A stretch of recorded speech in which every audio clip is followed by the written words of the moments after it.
Hello and welcome to the Hoop Troop podcast. I am Matt O'Connor, and joining me as they do on all of our shows is my cousin Luke Drobner. What's up, guys? And my brother Mike O'Connor. Hello. And we're back. It's been a little while. We took a little time off. Luke got a nice vacation in there. Other stuff has happened. I don't know. Life catches up to you, and we're not professionals doing this, so it's not. But speaking of professionals, NBA basketball, we're recording this Monday, February 6th. So obviously the first thing everyone wants to hear is going to be the Kyrie Irving trade. We know we're going to get to that, but we do want to start first the All-Stars because the starters and the reserves have since been announced. We don't really know what's going to happen. Kyrie is obviously part of that conversation. So the NBA is going to have to make some changes. Steph got hurt. There's a few things going on.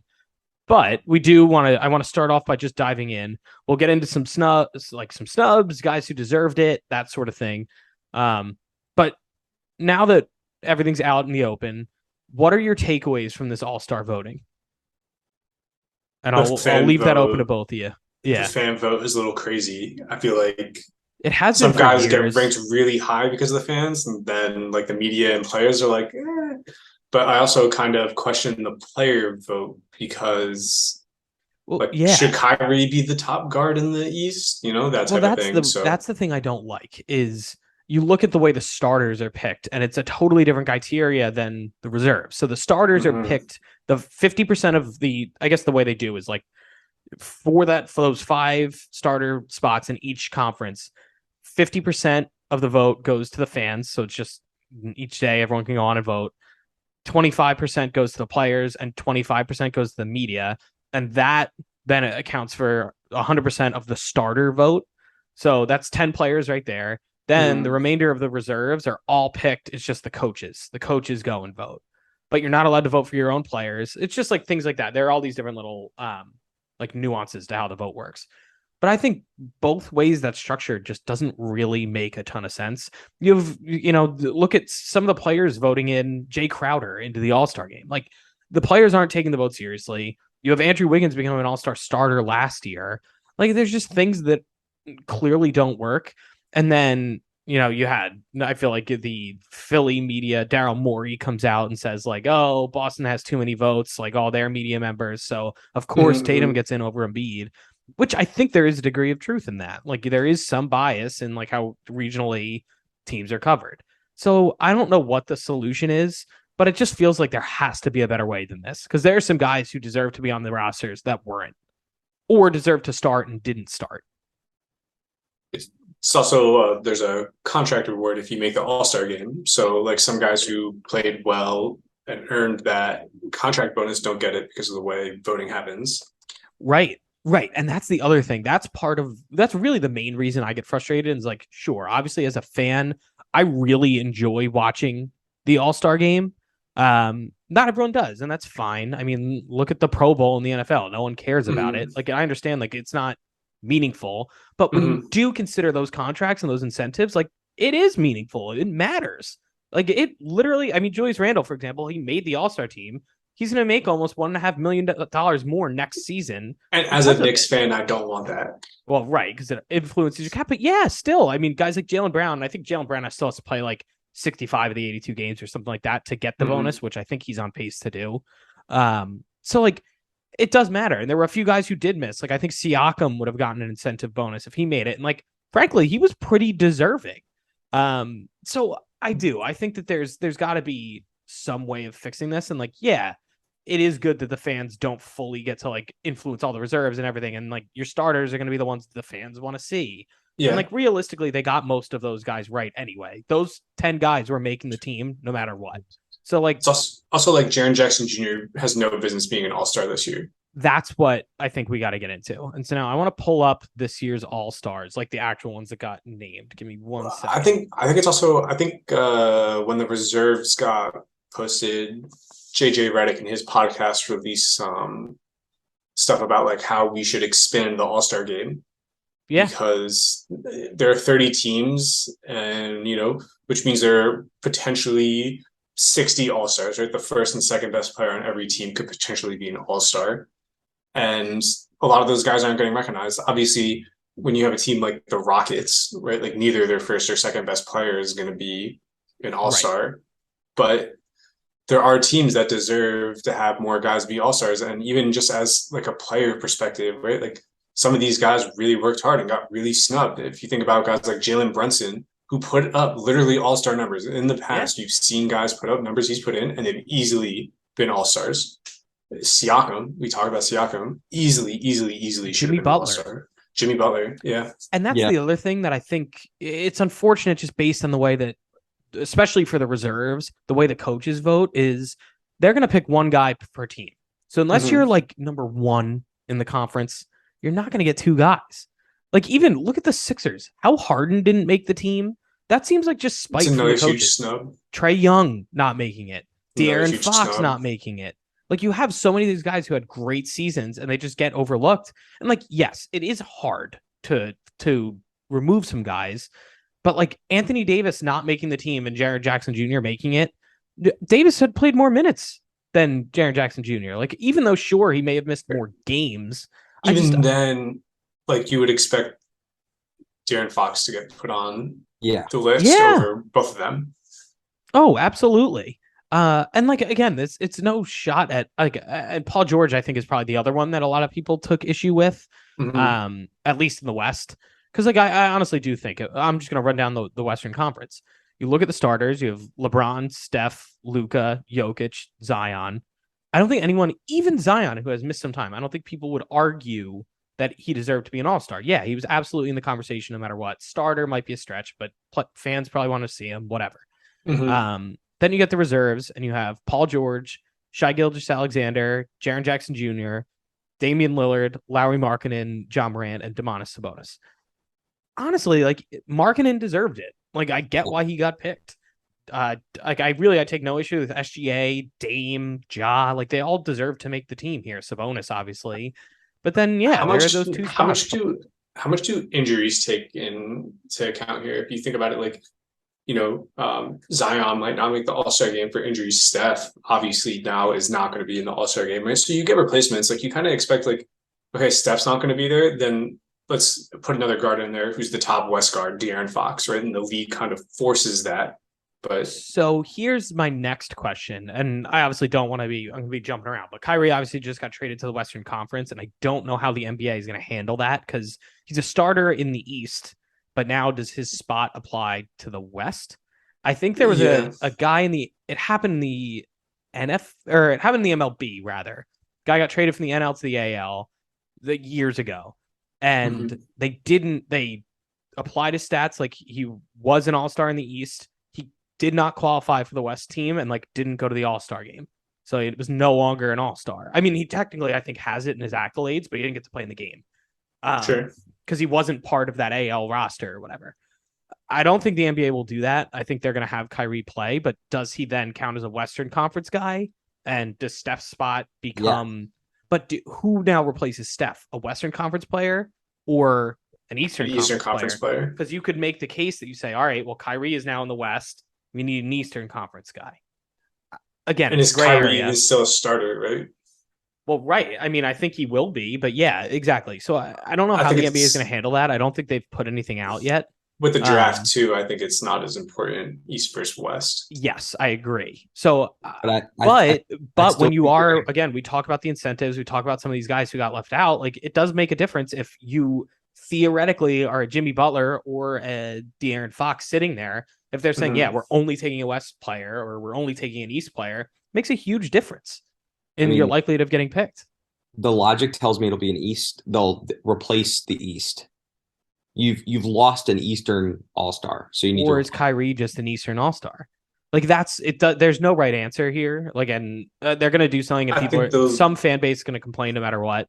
The league's got to put in the person who deserves it most, and that would probably be De'Aaron Fox. So they'll write it in the way where De'Aaron Fox gets the nod because they need a guard and they need the best guard available. Yeah. So while we're doing this, though, because I do actually coincidentally take more issue with the way the Eastern Conference reserve shook out. Like, obviously, Jaren Jackson Jr., I was that one is the worst one. What do you have a problem with the Eastern reserves? I think, oh my God, there are several. Well, so I think the starters are right with the exception of Kyrie. And I mean, that goes without, like, obviously Embiid, you're basically, he should be a starter. The only Fine. One of those four of the Tatum, Giannis, Durant, and Embiid weren't going to be on that starting lineup, which is ridiculous. We had Harden and Butler over Drew Holiday. Drew has had a great season, though. My issue is more, I think DeRozan getting it. I mean, Drew's had a good DeRozan year. was actually pretty low on our list too. We had him at 16. And then Bam to me, he's having a good season. Like, there's no, again, I really feel bad arguing it. I also think if you pick one player per team, doesn't Jimmy Butler get the nod from the Heat? That would have been my thought, but I don't know. It's how the coaches view it. Mm-hmm. And then the other thing, and again, it boils down to how the starters were named. Frankly, Kyrie shouldn't be starting. You can't get suspended by your team and then say, just, you know what, don't come to work and then be a starter, let alone an all-star. You're not an all-star, you're an asshole. Number one fan vote, number one player vote. He was like number 2 or 3 media? It literally doesn't make any sense. No, I don't understand it. And meanwhile, everyone's out here saying, I would never trade for Kyrie Irving. I mean, no one should do this. And the storylines coming up to the all-star teams being announced was that Kyrie Irving has kept the Nets in the conversation, in the top seeded playoff conversation in the East. Should he be in the MVP conversation? So I can understand why he might be there. And, if you think about like a recency bias, obviously we're a little too far in the future here, but when the rosters got announced, the recency bias was that Kyrie Irving is lifting the Nets up. And I think Jaren Jackson getting in is the same thing. He missed so much time at the beginning of the season. He comes in and, he is playing great defensively. Offensively, he's been good. I wouldn't say great by any stretch, but you compare that directly with the guy who plays the same position in Anthony Davis, where played out of his mind at the beginning of the year. Everyone's like, he's top 5 in the league. And is he the MVP? Like, literally, those were conversations we were having. And then he misses about the same amount of time on the back end now of voting, and he doesn't get in. So I do think, Luke, you're right. Recency bias easily is part of it. And so, again, there's always going to be snubs. It's a good thing that fans care this much. Like, I feel like they get enraged by everything. But I do think there are ways to fix it. And I think one of those, and you brought up JJ Redick talking about it, I think if you expand it to 15 players per conference, that is at least a little more fair. Because I think the drop-off from 12 to 15 is not high. I think anywhere from like 15 to 18 to 20, that's where you really see the drop-off and who is an all-star that season and who isn't. Like, sure, you're still going to ultimately be like, oh, this guy should have gotten in. And like that, those conversations will happen. But it's almost like I look at the way that college football does their playoff, and everyone's like, you're never going to get it right, and you got to expand it to whatever. Like, at some point, you do, because I think that is better, but not too much. So I think, I've heard ideas put out there where they're like, do 20 per conference, do whatever. I think you make it 15. That's a roster size for any NBA team. And you get 3 more guys in there. And I think it helps with the incentive. I think it helps. I think it definitely also contributes to how coaches are able to vote then, because maybe you do see teammates get in a little more frequently or something like that. Like, I just think there are ways to fix this, because it's not right the way it is. So if they expanded it by 3, we would have had Fox. Do you want in the West? I mean, realistically, I think if you go down the line in the West, we're probably going to see guys like Booker, maybe. He missed a lot of time. Anthony Edwards. Kawhi, maybe. I was tough on when we were doing our individual grades, the games played. And I think that's fair. That's a big part of it. I think if we think about the West snubs, there are really only 2. I think Booker's missed significant time where you can kind of say maybe not a snub. But right. Anthony Edwards, who's been out there all day, averaging career highs in every major statistical category, points, rebounds, assists. He's another one. He's almost the opposite, where he had such a slow start and the Timberwolves had such an ugly start and like no one really gelled, that I think everyone's writing him off and what he's doing. Like, they're sneaking into the playoffs. Don't look now. And Anthony and De'Aaron Fox, I think, also by all means really, really deserved it. The Kings are really good this year. It's good to see Sabonis on the roster, but Fox also. Right, exactly. And so that's why I think minor tweaks here or there, the way that it's done. And as much as like I do like that the fans have a ton of say, I think there's just got to be a better way to do this than having the fans vote for 50% or But I whatever. think the problem is that the all star for any sport is for the fans. Mhm. So Right. like it's a fan centric thing. So that they have to be involved. The snub that I don't care that I don't think is that big of a snub, and it has a lot to do with like narrative and where the teams are is Trae Young. Again, I don't love Trae Young anyway, so I'm kind of biased. But like, yeah, I don't think Kyrie should be a starter. I think there should be something if you're suspended for like hate speech, you probably shouldn't be the starter. But his stats suggest that he'd be at least a reserve, and I he's played mean, time. And like Luke said, like he was lifting a team up. He was actually being great. Mhm. Uh, and then Trae Young, like where's and like it also it makes the case for Randall too. Like Randall's lifting a kind of a weird Knicks team, and like I'm giving Randall credit. Like Randall deserves it because he's really lifting yeah. it. Siakam probably didn't make it because the Raptors are about to blow it up. Like the Raptors are lost the same way the Hawks are lost. If that, and I bet that But was would you say the Hawks are lost? Also, Trae Young is third in the league in assists, like almost averaging 10 a game. I His think the shooting percentages were lower to start the year, but he's slowly starting to up it. Um, I think the part of the reason why Trae Young didn't make it is because he's not well liked amongst fans and he's not well liked amongst amongst players. players. I agree with that.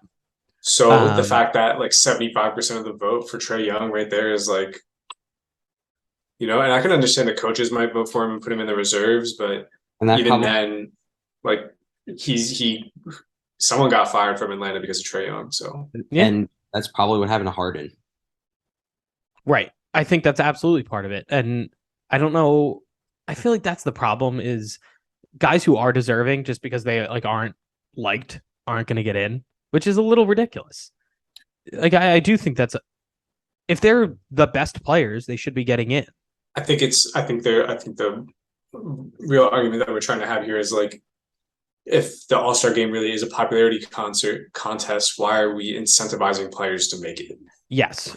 And like, why is that then? He's a 13-time All-Star. He's the best of all time. Like, whatever. Things like that go into like Mhm. those debates of like, oh, is he the best center of all time? He made All-Star this many times. And like, if All-Star means nothing and it's just whatever, then fine.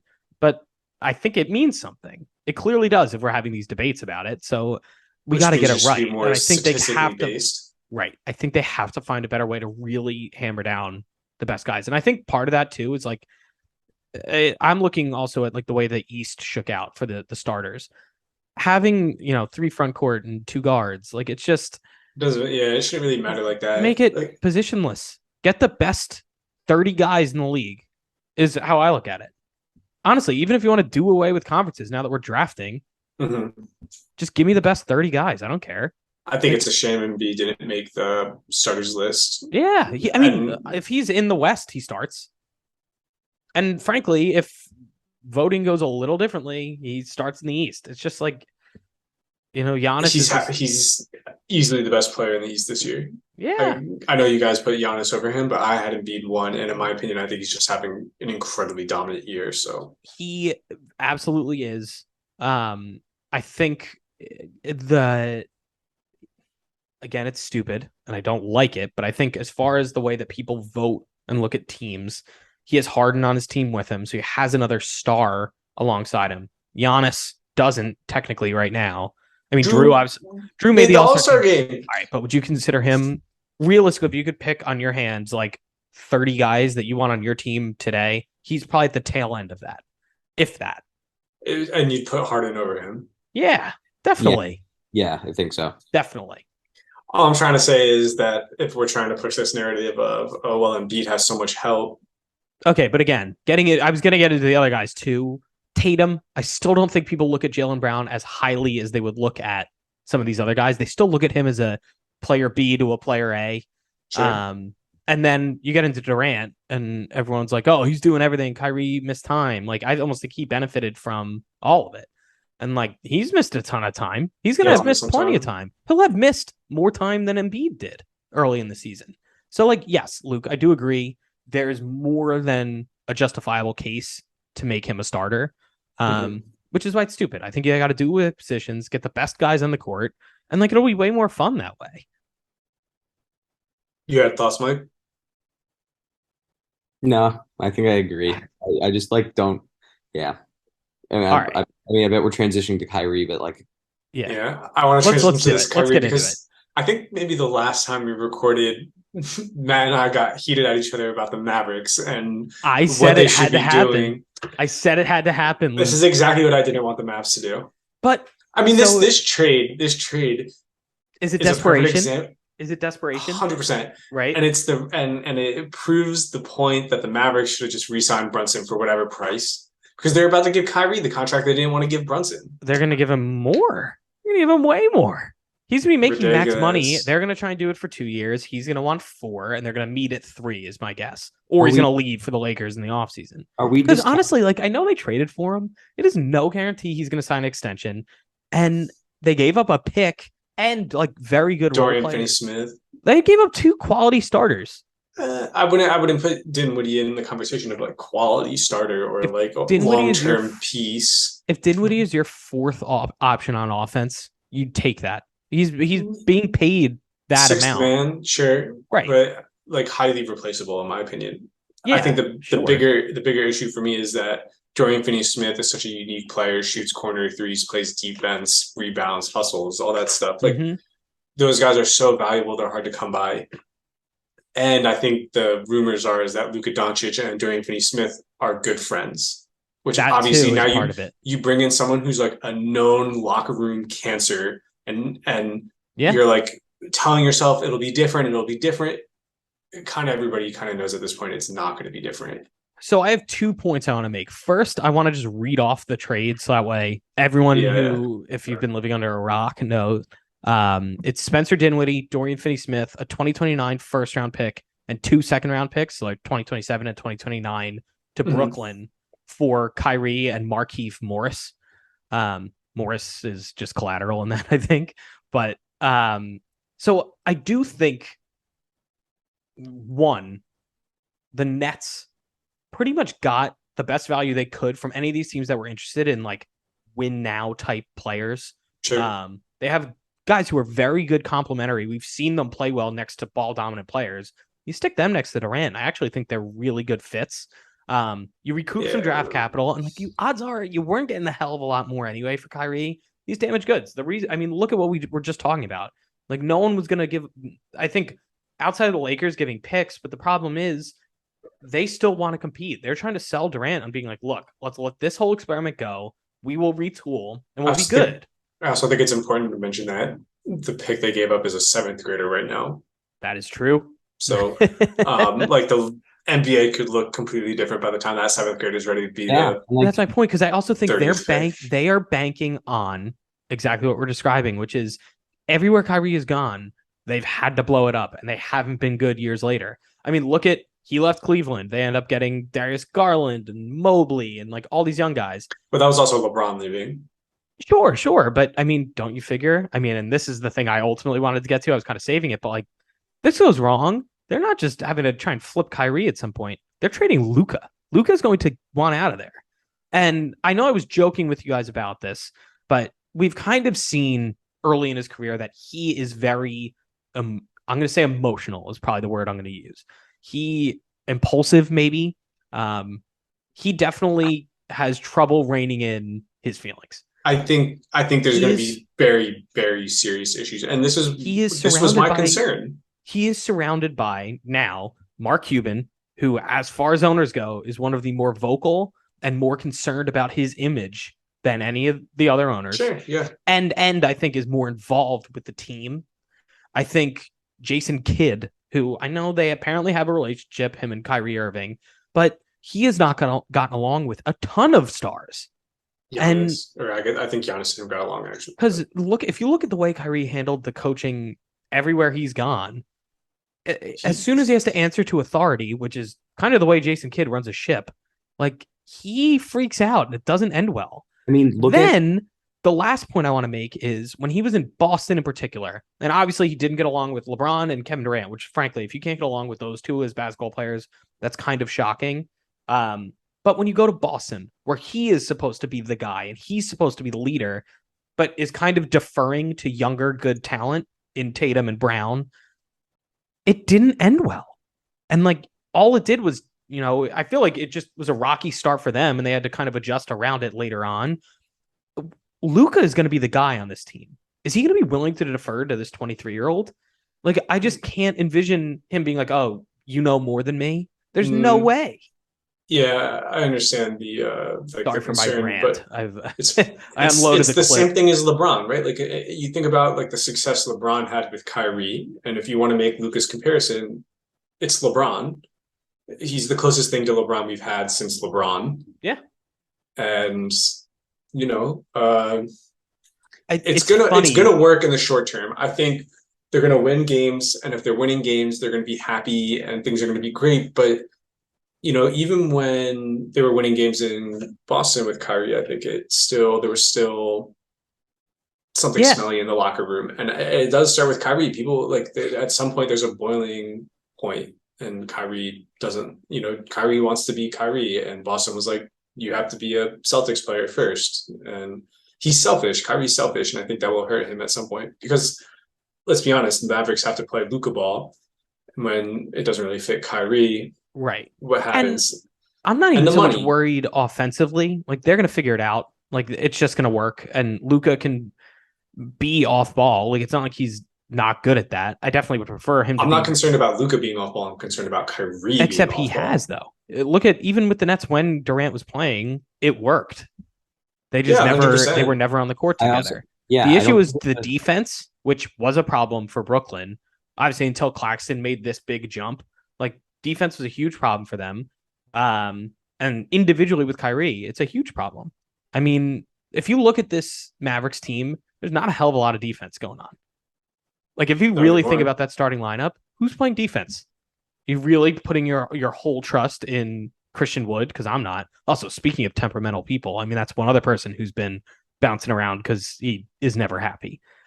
This is a ticking time bomb, and it feels like a desperation by Dallas because they're like, we got to make Luka happy. We got to be like, we traded for a star, but this is going to blow up. It's totally going to blow up, and I'm telling you, Mike, you have thoughts? Yeah, I don't even think it's like when they play because like even in Brooklyn, like when they did play, it worked.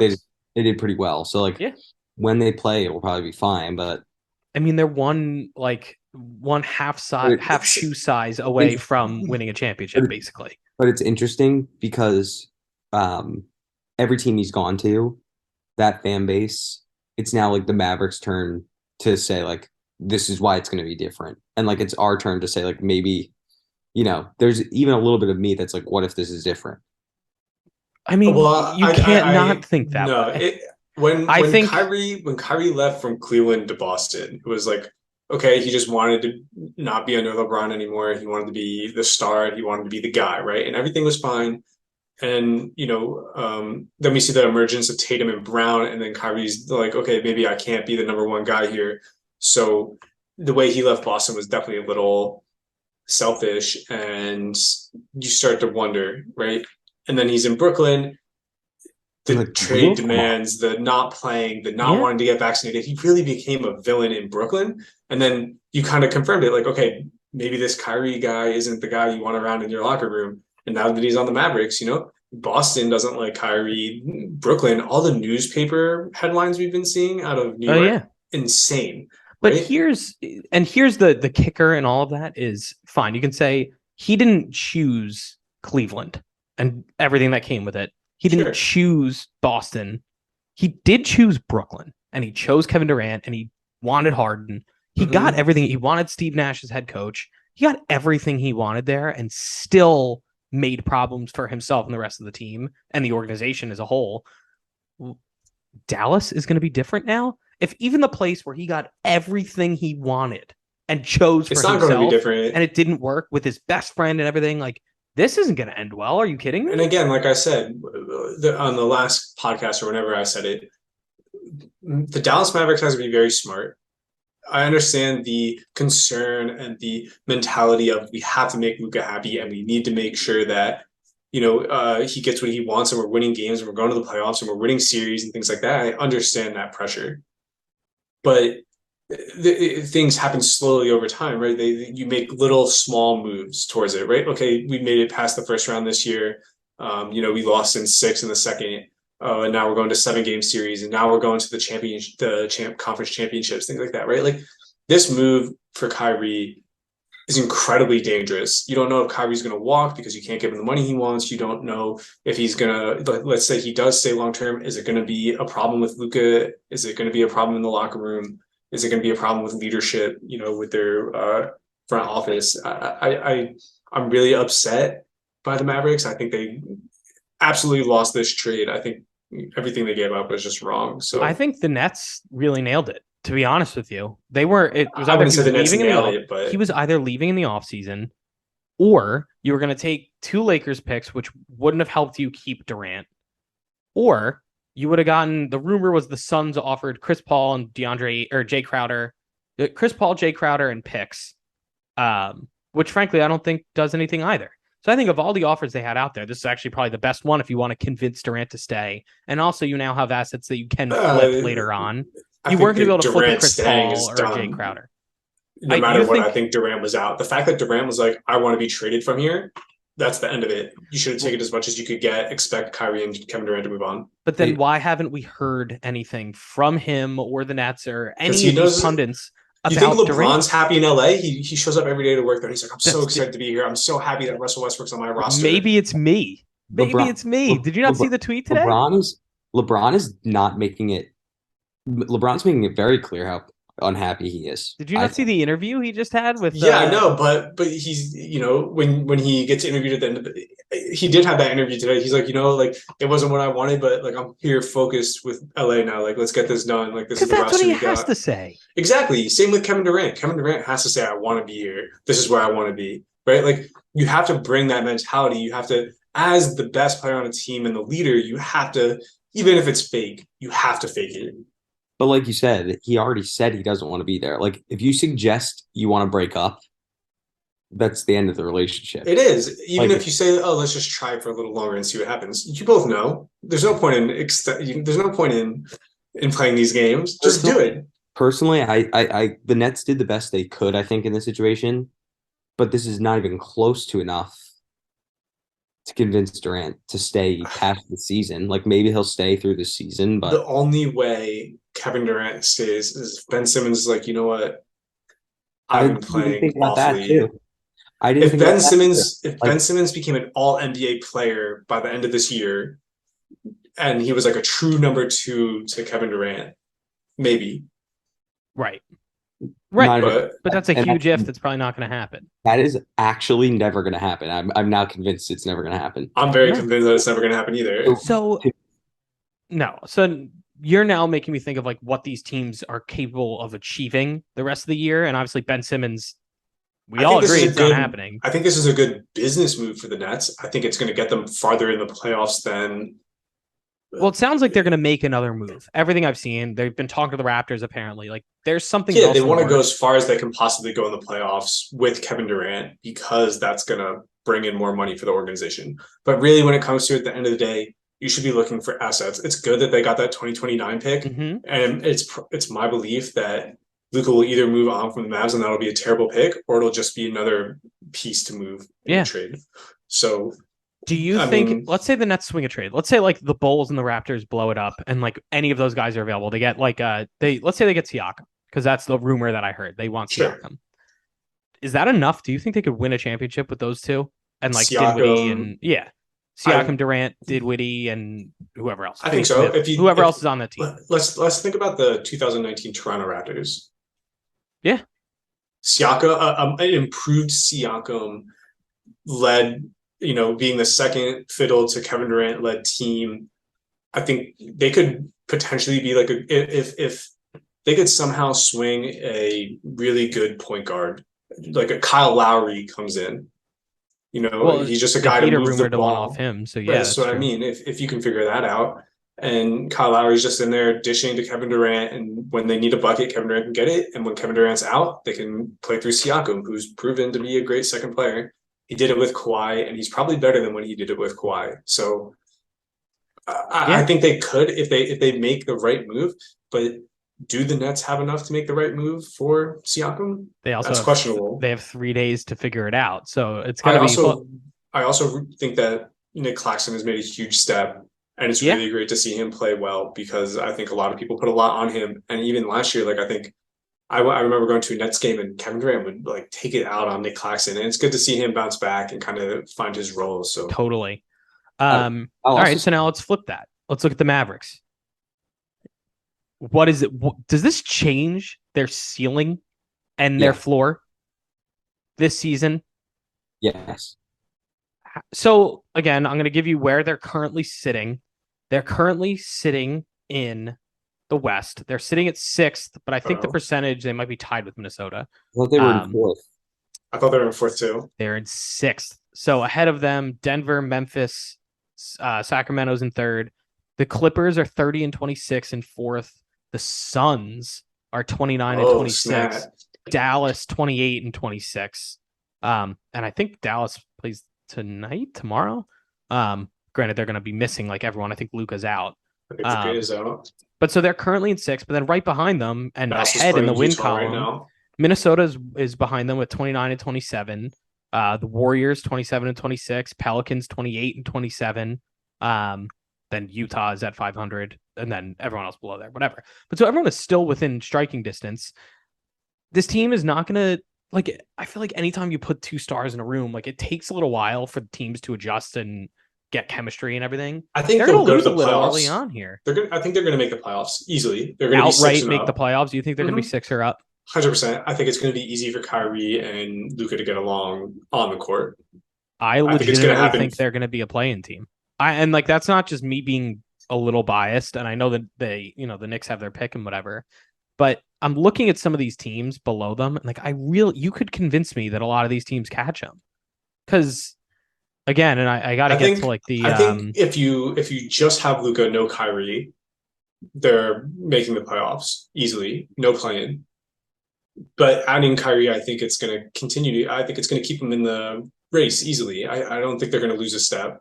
Obviously, it hurts to have Luka out, but I mean, if you ignore, I'm being optimistic. They're a better team with Kyrie on their team. Yeah, definitely. I do, but my point is more. You look at the teams behind them. So they currently, and again, the way I'm looking at this, they're a very good regular season team. There's no way they win a playoff series this year. No shot. I agree with you. No way. And especially you look at the teams above them. Let's say they finish 6th. Just for argument's sake. They're playing the Kings. They get toasted defensively. They would play the Nuggets. So if they are, let's see. Nuggets are 1, Grizzlies are 2, Kings are 3, Clippers 4. Then I don't know. Whoever's in front of them. If it's the Suns at 5. If it's who's going to guard De'Aaron Fox? There's no one fast enough on that team to guard De'Aaron Fox. But like also even think Frankie about the Smokes situation. can do it. Think about the situation where they aren't 6 and they're in the play-in. And look at these other play-in teams. They get the trashed Warriors, by the Pelicans, currently the Jazz, but will probably be the Blazers or Lakers. Would you be shocked if those teams beat Dallas? I wouldn't. No, I totally wouldn't. I really think that their roster is tooled to win a lot of regular season games. They're a high-flying offense right now. But when it comes down to it, when you got to get a stop and you got to slow the game down, Swiss cheese. Yeah, Luka can get you a bucket, but trading buckets isn't going to win you a game. No way. I understand I understand the stress and the desperation to make Luka happy and win now, but this was completely the wrong move to do that. Yeah, I mean, I disagree because I don't think you're going to get such a good player at that price. There's just there's no reason to make that trade. That's what I mean. Like, unless you're I would have rather seen them try and make a move for Bradley Beal. I think Bradley Beal would have much easier to play with. That would have been hard to get. I think you'd have to give up much more. I think someone like OG would have been cool. They should have done something more like that because it's an upgrade. First time I'm agreeing with Luke. If they went for Siakam, it would have made more sense. Yeah, Siakam even. Luka's a weird star where Kyrie is going to help your team, but he wasn't necessarily the only thing you would have needed. I think you could have used periphery, fringe all-star players. Mm-hmm. Yeah, so 100%. I think, and let's go back to the offseason. Why not just pay Jalen Brunson? Now you keep Dorian Finney-Smith, and you get the Kyrie that you want, that you feel you need. Let's not discount that let's say it feels to me they understood Brunson wasn't even interested in staying. To me, it sounded like he was locked in for the Knicks unless they gave him a boatload. Well, give him the boatload. I think he was miffed when that extension deadline during the season hit and they wouldn't give it to him, and that was a low ball of what he ended up getting. It was like half of what he's making now. So like, I get being a little ticked by that and being like, screw this, I'm gonna go play with my dad and I don't blame Godfather. But like, I don't blame the Mavericks for not giving him it in the middle of the season. Like, he would have gotten $55 million. It was 4 years, $55 million. I would have given him that in a heartbeat. Yeah, I think Jalen Brunson bet years. on himself. I think in the middle of the season he was playing under Luka in a Jason Kidd system. He was not shining. But when Luka was out in that playoffs and we see him explode in the first round against the Jazz, that's when his price tag went way up, way up. Definitely. And the Browns then they were reeling. They were like, "Oh God, we messed up." You know, I think it would have been smart to say to him like, "Okay, maybe he's worth $55 million. Maybe the Mavs should have bet on Brunson. They should have been like, okay, this guy can be good at some point. Here's $80 million instead of 55 or something, you know?" Yeah. I mean, and again, it's a huge what if. You have no idea. Like, they couldn't have known that series was coming. So, like, but Jalen Brunson knew, you know what I mean? Right. Exactly. I mean, the way he's been playing this year, it seems like he obviously knew something no one else knew. So I honestly, like, hands down, will say, even despite the fact that I will be an RJ Barrett fan until the day I die, Jalen Brunson is the best player on the New York Knicks. Yeah, I mean, currently. Definitively true. I mean, you can make the case for Randall, but yeah, I personally think Brunson's better. I'm just not a Julius Randle fan. I think that's the problem. Me neither. All right, so let's see. I'm trying to think of other things. So, do we want to talk about like fallout from people who didn't get involved in the trade? Do we want to talk about the Lakers at all, or are you tired of that? Lakers are so garbage. There's still moves out there because let's face it, the Jazz they're falling off.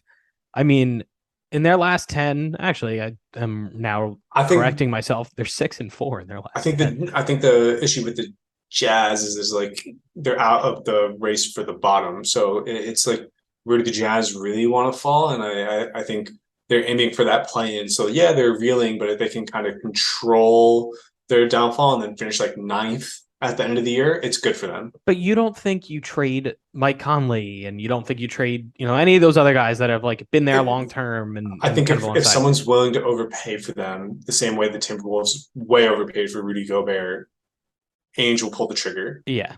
But I think at this point, who's overpaying for that? Maybe the Lakers overpay for like a Malik Beasley, but I can't see them pulling off like this blockbuster fleece the Jazz type of trade because realistically, the Jazz are out of it for the race for the bottom. I saw something too, and again, it's specific to the Knicks, but also just it does show how the Jazz are operating, is how they got in that standoff for Donovan Mitchell over the summer where like the Knicks didn't want to include certain picks. The Jazz were like, and ultimately a deal wasn't met. Apparently that's happening now. They're looking, I think, at Jared Vanderbilt, Malik Beasley for the Knicks. And the Knicks are willing to include first-round picks in the deal, but they're like those protected ones they have due from other teams. They aren't willing to do their own unprotected. And Danny Ainge is just saying, go scratch. Like he's not moving his needle. And the Knicks are saying, like, screw you. Like, no. Yeah. And apparently this is how he's negotiating with every other team too. I think he's just saying, you either meet my price or you're not getting anything. I mean, I think that's going to backfire at some point. The biggest negotiating chip you have in any type of deal is the fact that you are willing to walk away. And as long as Ainge is willing to walk away, he is in control of every one of these negotiations. But what good is walking away with all these guys? What are you going to do with them? Self-respect. He has plenty. He fleeced the Timberwolves. He already has all he needs. I also think he, maybe it's like the beauty of this whole thing, but like I think he realized he revived Markkanen, not literally revived. I mean, that guy was nowhere before this. I think in 2 years, Lauri Markkanen's a huge trade chip, and someone overpays for him. Yeah, I think now. Basically, I think Ainge was like, "Oh shit, okay, so I've got something a little bit here. Like I'm not in like a desperate." I think like it's weird being out of the Wemby sweepstakes. You're unburdened by this desperation. He's probably like, Well, I think most teams are out of the Wemby sweepstakes because if you look at currently the bottom 4 teams in the NBA overall right now are all within one game of the overall pick. But then number 5 is 8.5 games back. That's the Magic, are currently sitting in like the 5th spot in the tank standings. Yeah. And then beyond that, it's like 11 and up. So like no one at this point is really that close. But if you really do take a step further, the difference between Utah, who's currently in 13th with the 13th pick, and the Magic is only 5 games. That is far more doable, where you could get close to that like 5th, 6th spot where you would have heightened odds of being somewhere in the top 3.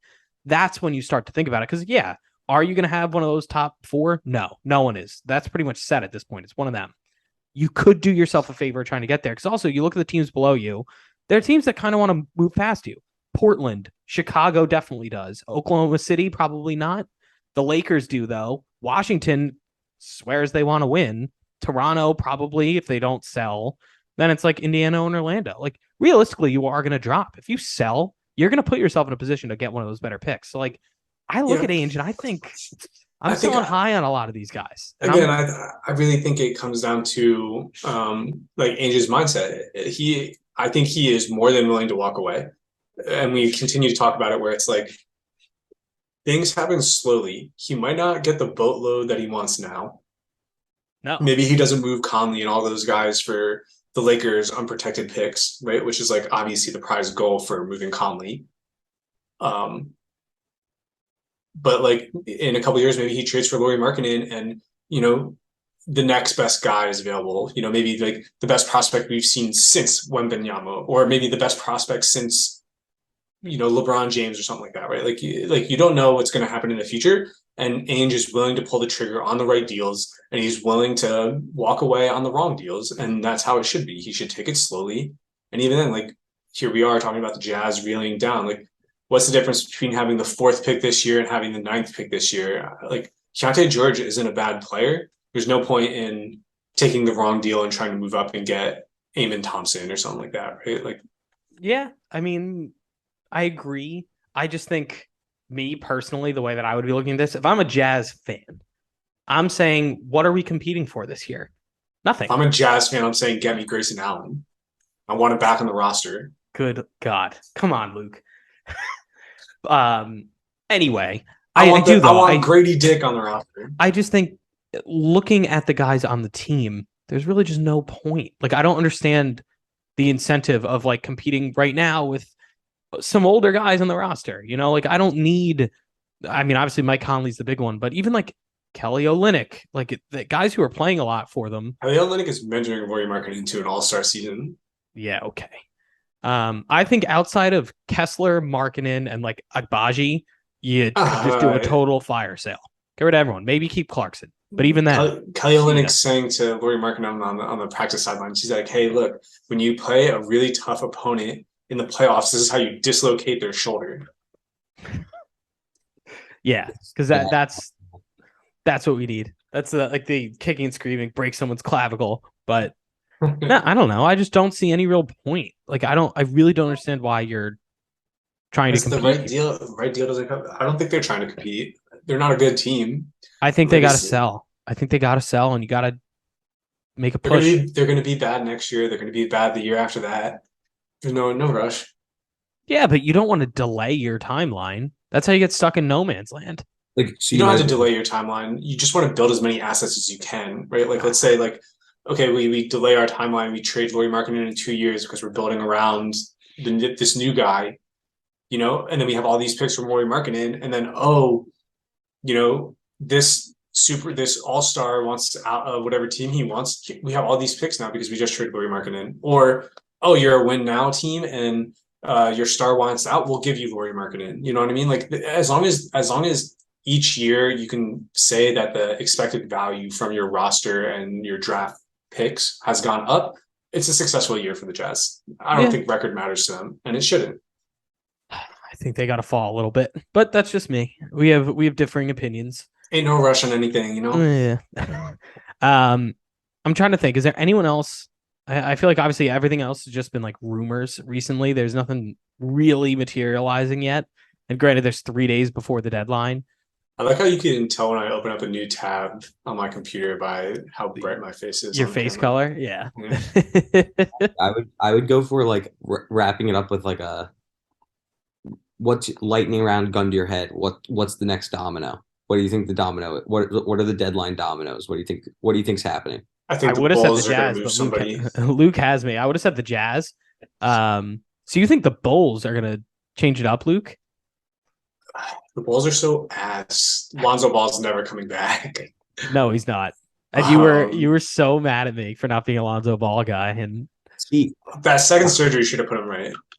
I I will think say the Bulls have won 6 of their last 10, Oh, have they really? and they're only 2 games below 500. Like they're sitting in ninth. They're a playing team, and they don't have their pick this year unless it's like somewhere in the top 4, I think. So they have no incentive to really sell off unless they're selling off. So they might try Yeah. and keep winning, honestly. Okay. I can see that. I think one thing that really surprised me this year was the Pacers extending Turner.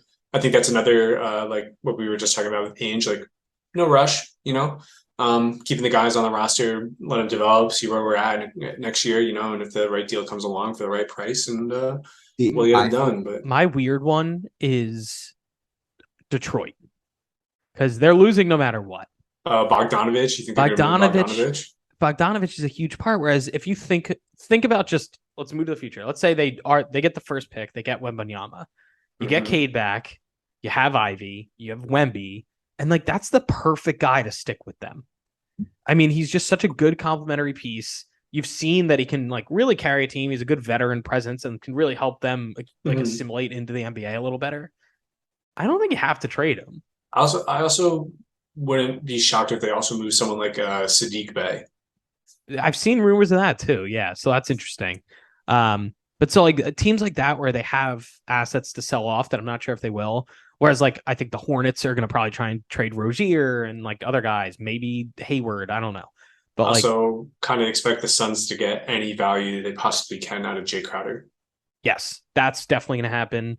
I think the Raptors are going to be weird because they're either selling 100%, which it kind of feels like they should.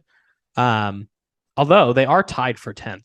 So with the I think they're Pacers. selling. I think they're guaranteed like we won't see the same Raptors team 3 days from now. But I don't think they're going to sell. I think they're going to trade a guy or two. It might be like Van Vliet and Anunoby, but they bring in. It's not like they're going to try and bring in guys who fit the Scotty Barnes timeline versus this like 28-year-old timeline they currently have. What is the Scotty Barnes timeline? I'm curious because he's in I a don't sophomore think- slump. Yeah, I and, mean, I think that is more of a mistake than anything else. But he was I don't talking know. smack to RJ Barrett, and then RJ Barrett dunked on him. Oh my god, I know they lost that game in overtime, which is just unfortunate too. I think they're 2-5 in overtime games this year or something like that. So pretty terrible. I mean, Scotty Barnes is doing the same exact stuff that he did last year. Yeah. Um, And I'm pretty sure it's less efficient at that. So I think it's like literally identical. is it? Yeah. He's like slightly worse on defense. That's the difference. Yeah. And so I don't know. I don't know if that's the right call, but I mean, all the rumors have been indicating that it seems like it's going to happen. I can definitely see Scotty Barnes being the second best player on a championship team. I think he does a lot of things really, really great, but He just has a good build. I mean, he's agile enough. He's like, I feel like as long as he can get a handle, like I feel like that's got to be a big focus. He could be he like has a that more build elite to be Draymond one of those. Green. He has one of those builds that can be a star player if he gets the actual tools and like the mechanics down. Yeah, I don't know if he'll ever have like a pull-up jumper, Yeah, but that's something that if he works on, like that, he has the physical tools. Now he just needs to actually hammer out the fundies. Once he gets that down, yeah, I get it. But he hasn't shown any improvement, which is the scary part because that theoretically is the easy part. You can't teach height, you can't teach speed and all that, but like you can teach him, some drop steps and things like that in the paint that we're not really seeing. Also, now that we're halfway through the season, I want to say that I want to see Anthony Edwards more highlight Anthony Edwards plays. I think. Well, I mean, the Timberwolves. What they're 7-3 of their last 10. They're winning games again. They're 2 games over 500, tied for 6th with the Mavericks. Well, It's not 'cause, tied. I mean, they have an extra win and extra loss. So like whatever that does on the percentages, Yeah. but they're right in it, and they're gonna get Cat back soon. And I know, again, it's the same thing we were talking about with the Mavericks. Like, it takes a little while to Trade assimilate. Cat. Yeah. Well, that would be fun. But I still think, like, I know you guys are saying they're going to be in the top 6, but I don't think the Mavericks are going to be in the top 6. I hate to break it to you. I think they're a playing team. I think Cat's going to come back and they're going to have this. The Timberwolves are going to have the same issues they had before. Probably. But if it's not working, then you wait for the offseason.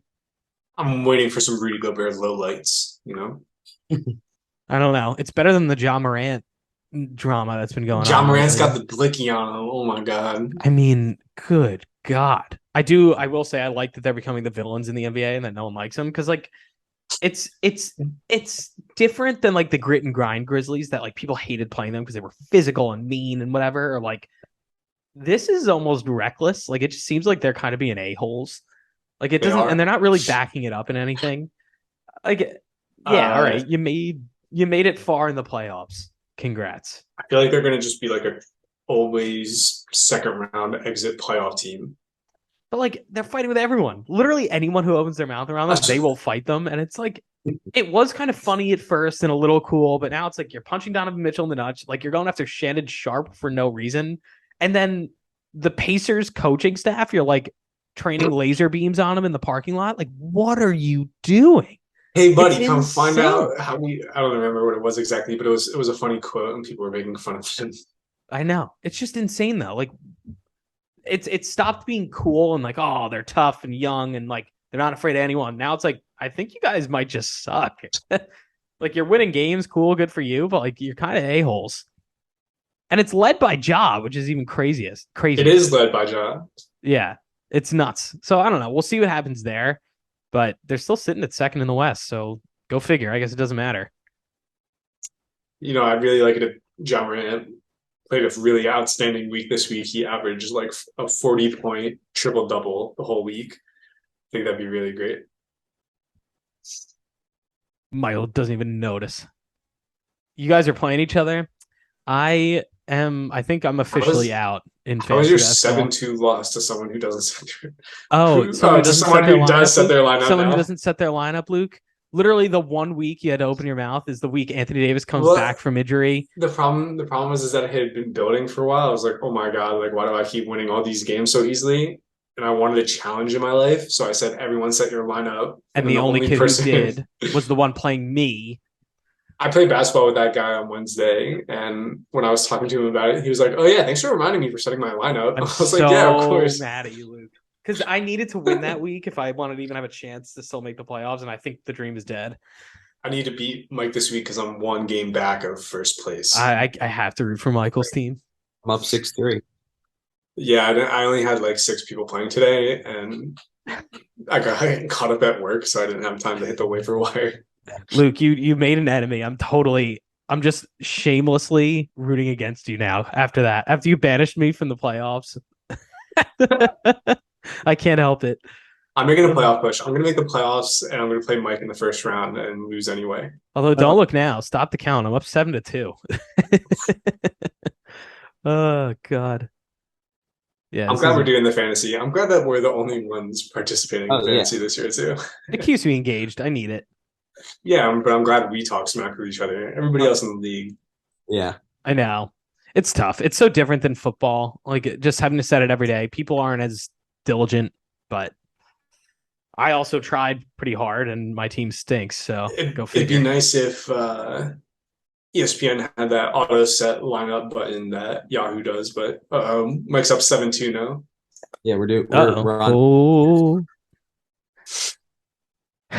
Yeah, you're absolutely killing me. All my guys are in right now too. So Sadiq Bey already lost today. And Jarrett Allen won. Jarrett Allen put in work, 23-8. I'd like to see some more rebs, but 2 blocks too. Is Mitchell still out? Is that a dumb question? No. Donovan Mitchell? No, he's back. All right. I've fallen off on my Cav. Oh wait, he was only fined. That's why I got confused with the punch. What about the Magic fight? The Austin Rivers, Mo Bamba. Yeah, I mean that was a fight. Like that was full blown. My God, punches really thrown. Stupid, but like entertaining, especially from those two teams. Like I don't know. It's like why else am I all tuning into that irrelevant ball. game? Yeah. How many What teams? Oh, it was Timberwolves Magic? right? I feel like the 8 Okay, maybe fans not the watching that irrelevant game bowl, got but their money's worth. all 106 people who bought tickets for the Orlando game in the middle of the week. Was it the middle of the week? It was end of the week, I Was it like a think. Saturday? Yeah. So maybe there were like 230 people at the game, but regardless, yeah, still just like, all right. oh, the boys will be boys. Oh, apparently, I mean, 14 minutes ago, the Suns sale just went through. The Suns what? The Suns sale just went through. So that guy, Ishiba, or however you say it, Ishbia, yeah, just took over. Nice. Which will be interesting. I wonder if that changes their approach at the deadline. But Ken Thomas has 41 tonight. Wow. Nets are up 3 on LA, on the Clippers. Not the other trash LA team. TJ Warren's in. I'm trying to see if there's anything new on Twitter as I'm scrolling here, but nothing. Nothing. What'd you guys eat for dinner today? I had some chili. Nice. Yeah. That's why I delayed our start. I was too busy gorging myself. Did you put a little sour cream in it? No, I'm not a sour cream guy, Luke. Come on. You're better than that. No way. What's on tap for you the rest of the night, Luke? Anything good? Probably eat some dinner and watch some basketball and go to sleep because I woke up at 4 a.m. today. Good God. I'm editing this, hitting the hay. I got to be up and at 'em in the office tomorrow. Yeah. Work from home on Tuesdays, fellas. Oh God, I wish. No, my whole team's going in. So tomorrow's a big work day in person. Normally I'm pretty much always remote. So tough, but all right. Does anyone have any closing thoughts? Otherwise, want to wrap this puppy up? Fire Tom Thibodeau.